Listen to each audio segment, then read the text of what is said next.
Maoni internet yake ndi nkhani yathu ya lero ikutengera ku USA ndiye inu takukirani chakumwa tenticheze. Kodi munayamba kumva nkhani ya James Leninger? James Leninger anabadwa mu chaka cha 1998 ku USA.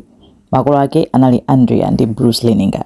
James matoya amene amakonda kuseweretsa anali ndege, makamaka ndege za nkhondo zimamusangalatsa kwambiri ali wang'ono kwambiri. Atangodusa zaka ziwiri abambo ake anamutenga kupita ku museum ya ndege zosiyana-siyana, kuna ndege za nkhondo chani zosiyana-siyana kwangoona ndi atachoka umeneko anabwerera ku nyumba bwinobwino. Koma atangokhala usiku anthu apita kukagona, amayi ake anamumva akufuwula ngati kuti amalota zoyipa.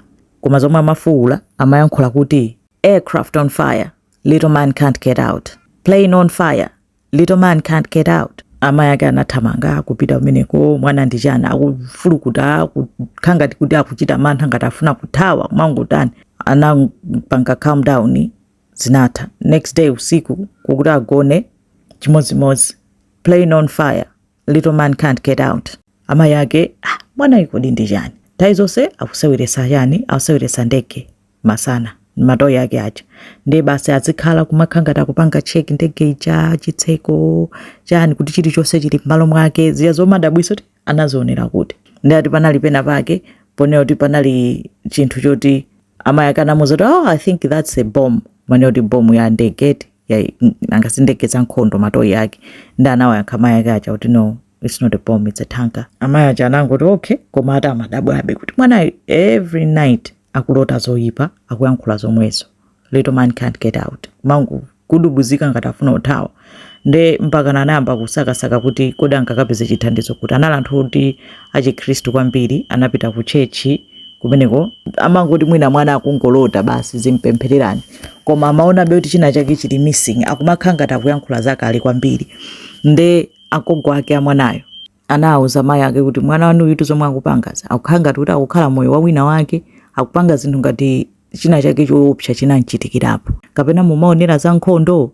Amayi ake akuti sitionera za nkhondo, sitimazikonda ndikomwe. Ndi ananena kuti mwina moyo anayankhula ndi psychologist, kunapita psychologist komanso ngati therapist choncho kukamuyankhula mwana uja. Ndi anawuza amayi ake ndi abambo ake acho kuti muzimufunsa mafunso akamayankhula zakezo, muone kuti azikupasani information yotani nangasana i-consent kwambiri.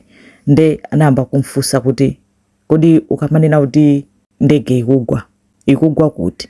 Ndi anawayankha kuti ndege imagwa ku Iwo Jima. Mwana kuti ku Iwo Jima kwakuziwira kuti. Ndi anamfunsa kuti ikugwa chifukwa chani? Akuti ayiwombera. Ndi anamfunsa ayiwombera ndani? Ndi anakhangati kuti akudabwa kuti iwo sakudziwa kuti ayiwombera ndege ndani. Ndi anayankha kuti ma-Japanese ayiwombera ndege, achita kuwombera pa engine penipeni basi ndege ikugwa. Ndi anamfunsa kuti little man ndi ndani ukamati little man can't get out? Ndi amayankha kuti me James, little man ndi ineyo, ayiwombera ndege ikugwa nde ikuyaka ndukanika utuluka. Mwana uja olozojambula zake amajambula zotero, azijambula ndege, azijambula ngati ikuyaka, sizoti mwanayu ndi chani eti. Ndi abambo ake anamufunsa kuti unali ndi ndani? Ndi anayankha kuti ndinali ndi Jack Larson, nzanga Jack Larson.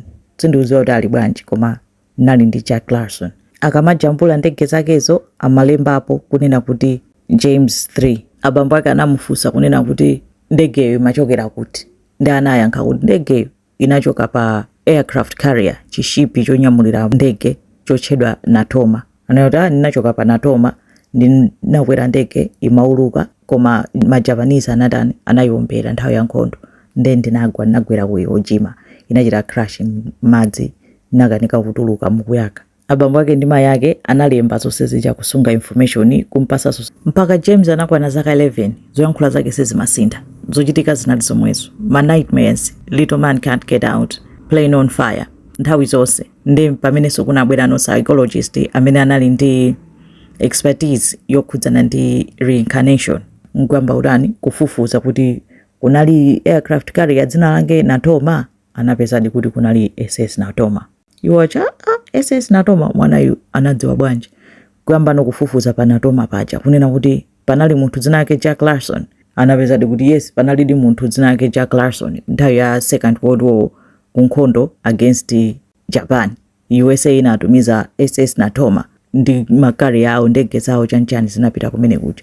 iwo champamenero anamba kufufuza kwambiri kuna kuti panaliko munthu dzina lake James koma nanga si nthawi ya nkhondo dzina la James lili common. Anamba kufufuza kunena kuti zinakhala bwanji mpaka nadi anapeza ndani, anapeza crew ya Jack Larson nkuyang'ana mayina amene analipo, anapeza kuti panali James Houston Jr. James Houston Jr. anali nzake wa Jack Larson nthawi ya Second World War, ndipo anali pa SS Natoma.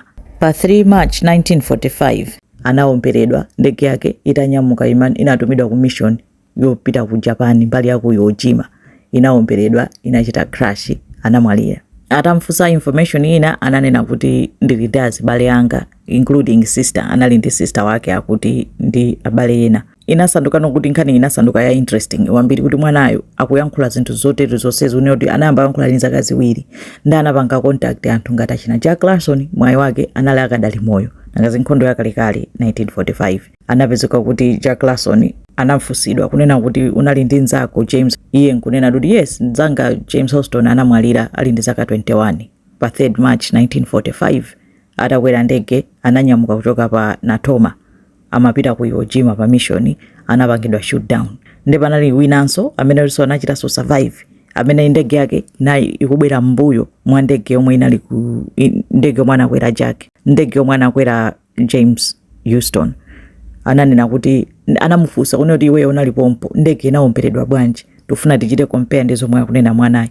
Munthu chanali kuti ndege inaomberedwa pa engine penipeni, zonena kuti James analibe chance. Kuyang'ana zomwe amayankhula mwana uja James Lininga kunena kuti ndege inaomberedwa pa engine, little man can't get out, anali stuck. Kupezeka kuti okay, anamfufuza kunena kuti James anali ndi abale ake ambiri, anati anamwalira ngasindi kalekale 1945, koma anali ndi sister wake mmodzi amene anali akadali moyo.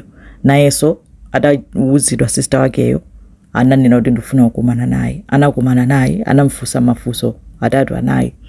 Mwana uja nkumayankha zinzonera kuti sakwaziwa koma zokhuza James, zokhuza makolo ake a James Houston, tizinthu za tizinsisitawo umene ankasewera ali ana chani. Ndenayenso anachita conclude kunena kuti yeah pali link, I don't know kuti ndi iyeyu kaya chani, koma akuyankhula zinthu zonena kuti ifeyo zomwe zimachitika kwathu akuziziwa bwanji.